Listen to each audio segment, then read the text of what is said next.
In the pentagram rite, I felt a movement that at times escaped my physical movement.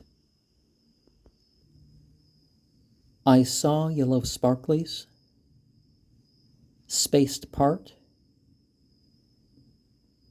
moving and pulsing. I saw a red grid extending from shadow to shadow and in between. I saw shadows that could not be explained by the lights in the room or the shapes. I saw a pouring down upon the floor. I felt comfortably numb. And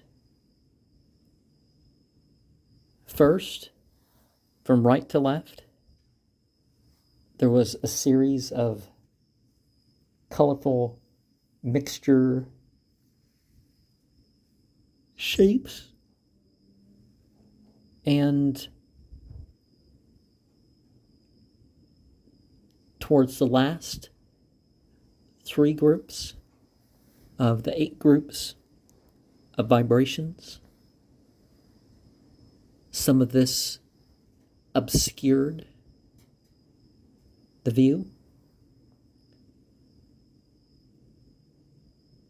I particularly felt a presence towards the east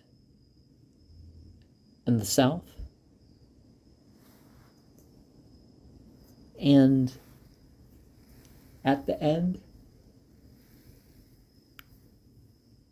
I saw like string, rope, wraps, wire, that sort of stuff of pink and purple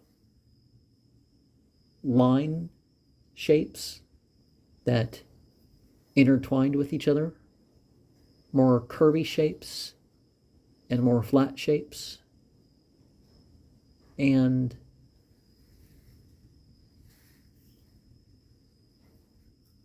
one feeling that I felt pretty much throughout was a heavy pressing down. And at the end,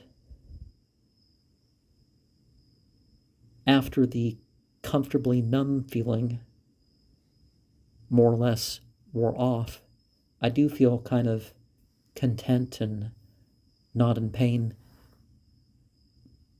But there was an outline, I guess, of me in a light, almost milky yellow. Spiritual entities may not do as we ask of them, but that doesn't mean they won't do enough. Chapter 5 is, well, when women take the scene and they don't do as well, the sort of honor response sometimes happens to them, and sometimes it costs the position of those who carry out these honor events. Now, by honor, I mean, like the Bible does promote honor killing, but this story kind of indicates how that's as a failure. Chapter 6 can indicate that too, is that when one task is pursued, the loss in the other task, may lead to a denial of the position that would have otherwise given. And such is the case with armies. If they actually focus on what is at home, that's usually better than going off and fighting. I mean, if there was actually a just war, rather than being a champion for one nation or not, right? You're actually defending, you can actually lead the troops away from the home area. Chapter 7 reminds you not to let your sense for entertainment make you too vulnerable. Chapter 8 kind of indicates that if you add insult to injury, you think you're being clever, but it's just stirring up more problems. And even in America, there was a day where adultery and such were things that they killed people over legally, but I don't think in this day and age that's, at the very least necessary, or that a state perhaps should. Certainly, apostasy and blasphemy and all that shouldn't be enforced, but of course the Shamgar story is related to, what if this was turned into a Pulp Fiction Bible story. Chapter 10 is a reminder that even those who are in charge should refer things to the religious tradition, should consult the elders and get their approval in the way things are run. Then in chapter 10, we transition from the death of the king, certain implications of sex magic and multicultural forms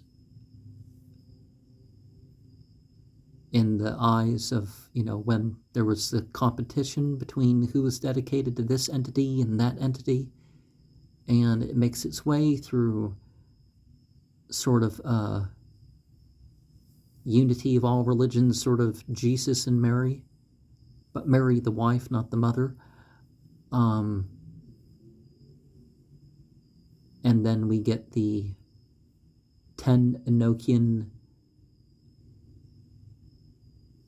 positive commandments that, sworn upon the holy pillar. And this holy pillar connects the sun and the moon, goes from heaven and earth, just like the destruction of the city before, but, beyond that. And this is an establishment.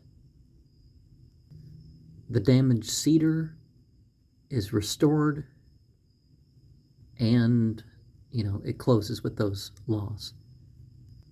Path Workings of Magic DVD alone sounds like it would make the membership for a year worthwhile. And, if I was a part of such a thing, I wouldn't break the oath. Certainly the tattvas are available. Some idea of that type of art is available without that. But I like his path workings enough that I could work with that. And I like, those symbols enough that aren't limited to Poke Runyon's work, that, again, I could work with these till I have a certain level of experience and perhaps the technique and context. I just think it would be worth it to work through all that, in terms of, being a member and able to be able to do that.